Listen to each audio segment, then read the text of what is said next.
بسم اللہ الرحمن الرحیم۔ السلام علیکم، میں ہوں موسیٰ اور آپ دیکھ رہے ہیں Isra express YouTube and Facebook channel. آج کا عنوان ہے جنگ اور جنازہ۔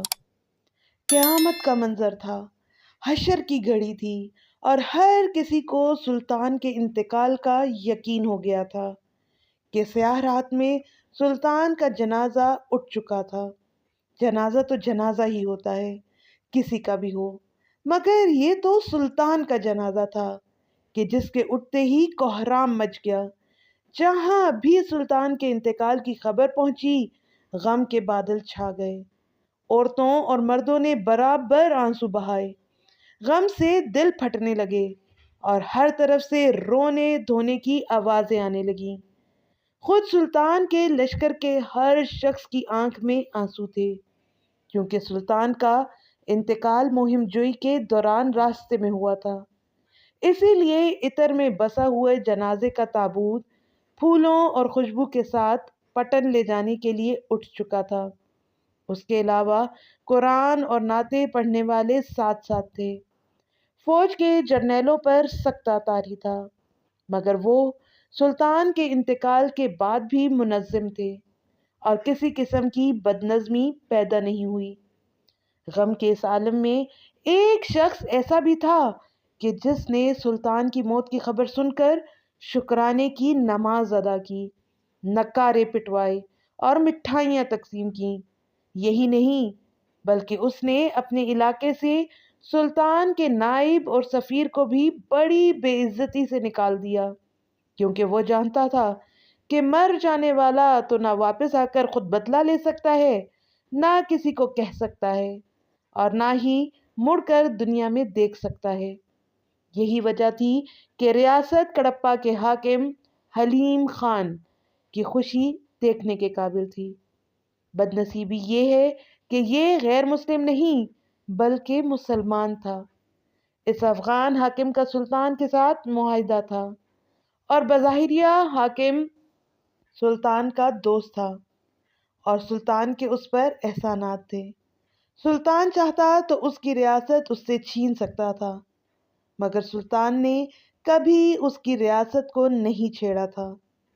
مگر سلطان کا جنازہ اٹھتے ہی اس کی دوستی کا بانڈا بیچ بازار پھوٹ گیا۔ عالیشان دربار لگایا گیا تھا۔ ہر ایک شخص حیران تھا کہ کیا ہو رہا ہے۔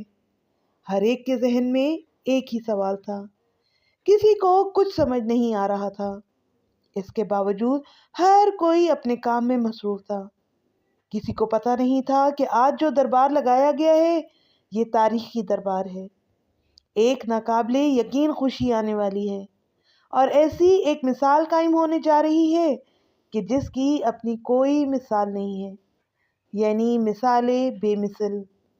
سب کے دل دھک سے رہ گئے جب اچانک سلطان پردے سے نکل کر تخت پر جلوہ افروز ہوئے۔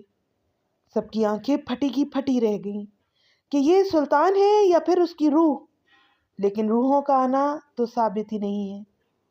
مگر یہ کیسے یقین کر لیا جائے کہ انتقال کر جانے کے بعد سلطان واپس آ گئے ہیں، کہ ان سب نے مل کر سلطان کو کندھا دیا تھا۔ عوام تو کیا، خواص نے بھی اپنی آنکھیں مل مل کر لال کر لی تھیں۔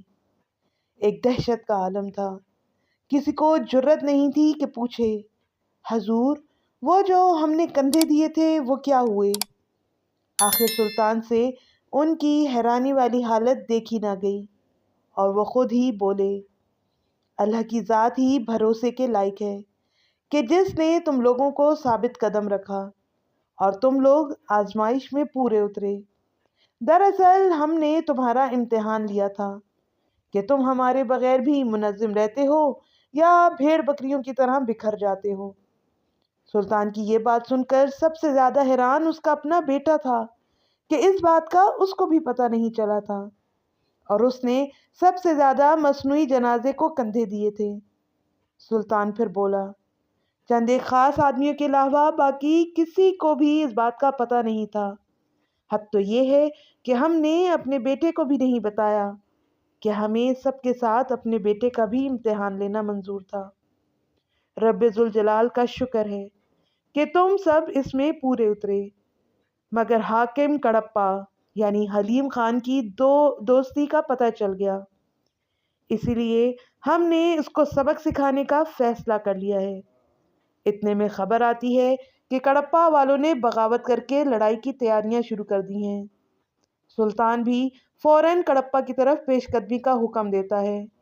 آخر میں سلطان خوش ہو کر انعامات اور خلعتیں تقسیم کرتا ہے۔ سلطان کا غصہ عروج پر ہے اور وہ حاکم کڑپا کے قاصد سے کہہ رہے ہیں کہ ہمیں تمہاری معافی قبول نہیں ہے، کہ جو مٹھائی بٹنی تھی وہ بٹ چکی، اور اب جب کہ دوست اور دشمن کی پہچان ہو گئی ہے تو اس غدار کو صرف اور صرف ہماری تلوار ہی سیدھا کرے گی۔ اسے کہہ دو کہ جنگ کی تیاری کر لے، کہ ہم اس کے سر پر آنے ہی والے ہیں۔ ایلچی کے ناکام آنے کے بعد حلیم خان نے بھی تیاری کر لی اور پھر گھمسان کی جنگ ہوئی۔ حلیم خان نے جنگ کی قیادت اپنے بھتیجوں حسین میاں اور سعید میاں کو دے دی۔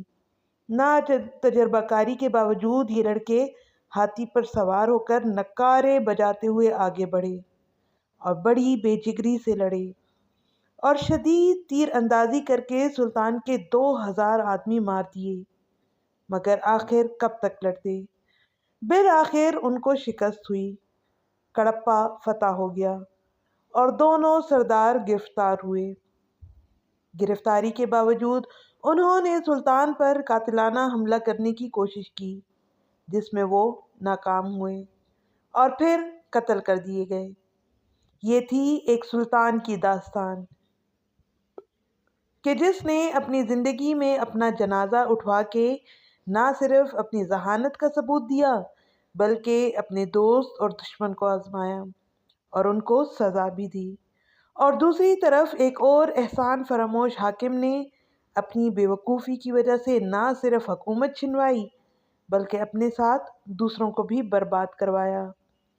آخر میں ہم آپ کو یہ بتاتے چلیں کہ یہ کارنامہ سلطان فتح علی ٹیپو کے والد سلطان حیدر علی کا ہے۔ آپ کو ہماری ویڈیو کیسی لگی؟ کمنٹ کر کے ضرور بتائیے۔ اگر آپ ایسے ہی اسلامک اور موٹیویشنل ویڈیوز دیکھنا چاہتے ہیں تو ہمارے چینل کو سبسکرائب کر دیں اور ساتھ ہی گھنٹی کے نشان کو دبا دیں تاکہ آئندہ آنے والی ویڈیوز آپ تک پہنچ سکیں۔ شکریہ۔